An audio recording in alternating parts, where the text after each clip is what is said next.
quem comece com cautela, com rodeios, com medo de incomodar. Não é o caso, isto é o palavra de alho. Aqui não se fala baixo, nem se mastiga o óbvio. Vivemos tempos estranhos em que o essencial se atrasa e o acessório se exibe. Tempos em que se aceita tudo, quase tudo, demasiado. Mas há sempre espaço para dizer basta, para apontar, para pensar. Este é esse espaço. Sem filtros, sem verniz, sem paciência para o absurdo. Se incomodar melhor, é sinal de que ainda se sente. Há anúncios que deviam ser feitos em surdina. Este não, este foi feito quase com orgulho. Todas as escolas de Albergaria à Velha têm agora uma fotocopiadora. Sim, em março de 2026. Repito, devagar, para não parecer anedota. Uma fotocopiadora. Durante 12 anos, houve quem governasse o município e não visse isto como prioridade, nem como básico, nem como evidente. Talvez estivessem distraídos ou demasiado ocupados com o acessório, porque, ao que parece, há quem também hoje não ache importante que cada escola tenha bancos, pontos verdes, vasos, arbustos ou recreios dignos desse nome. Espaços onde crianças e jovens possam brincar, crescer, respirar. Pormenores, coisas menores, quase irrelevantes, dirão alguns.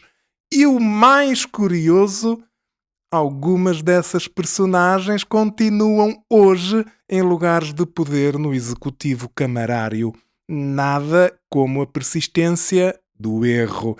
Entretanto, as escolas foram sobrevivendo, com remendos, com improviso, com boa vontade e com professores a fazer milagres discretos. Denunciei isto aqui no podcast, no meu blog e em outras plataformas. Está escrito, está registado, está assumido e houve quem me dissesse agora: tinhas razão, fizeste pressão, isto ajudou. Agradeço, mas não entro nesse jogo, não reclamo medalhas, isso seria ridículo. O mérito é de quem decidiu agir, de quem percebeu o atraso e resolveu. E esse alguém é Carlos Coelho, o atual presidente de Câmara. Chegou e fez. Sem desculpas, sem rodeios, resolveu em meses o que outros ignoraram durante anos. Somou pontos, com eficácia e com discrição política.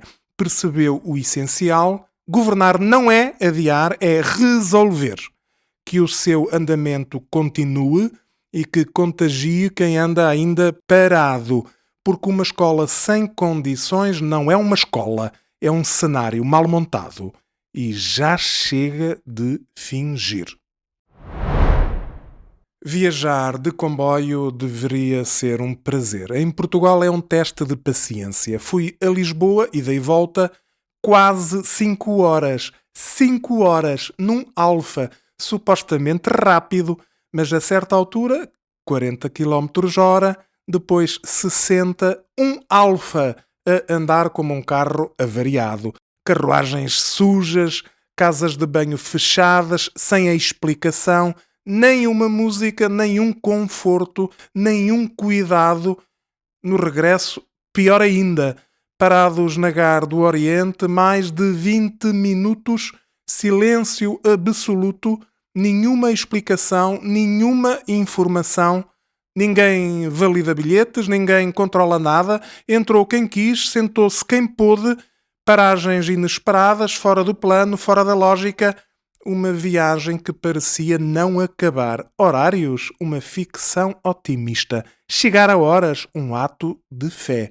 A CP vive numa espécie de autogestão, sem pressão, sem exigência, e quem paga? O cliente. Sempre o cliente. A solução? Concorrência. Sim, concorrência. Porque quando há escolha, há exigência. Quando há alternativas, há respeito. Empresas competem, melhoram serviços, baixam preços, valorizam os clientes. Sem concorrência, instala-se o comodismo e depois vem o desleixo e, por fim, o desprezo. preso. A ferrovia é estratégica para o país, para as pessoas, mas precisa de um choque de realidade. Mais operadores, mais exigência, mais qualidade. Viajar não pode ser um castigo, muito menos um luxo mal servido. Há momentos do ano que pedem silêncio. Este é um deles. A Páscoa chega e traz consigo uma pausa. Não é só calendário, é convite. É convite a parar, a pensar, a recomeçar. Vivemos depressa, demasiado depressa. Acumulamos dias, mas esquecemos sentidos.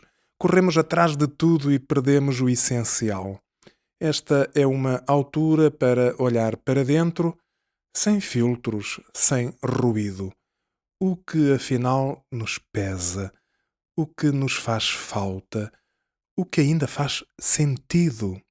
Recomeçar não é apagar, é aprender, é aceitar falhas, é ajustar caminhos, é ter coragem para mudar, para perdoar e para seguir. A vida não pede perfeição, pede verdade. Pequenos gestos contam, mais do que grandes promessas. Um telefonema, uma palavra, um abraço. Às vezes é tudo o que falta. Que este tempo seja isso, um recomeço mais leve, mais consciente, mais humano. Porque no fim o que procuramos fora espera por nós dentro. E o silêncio, quando o acolhemos, torna-se luz. Chegamos ao fim, mas não ao silêncio. Ficam ideias, ficam incómodos, ficam perguntas. Porque pensar dá trabalho, mas desistir sai muito mais caro. Num mundo que gosta de nos encaixar, de nos calar, de nos moldar, há uma pequena rebeldia que resiste. Ser. Simplesmente ser. Sem pedir autorização, sem pedir desculpa, porque existir não é um erro, nunca foi e nunca será. Nunca, por nunca, peça desculpa por existir.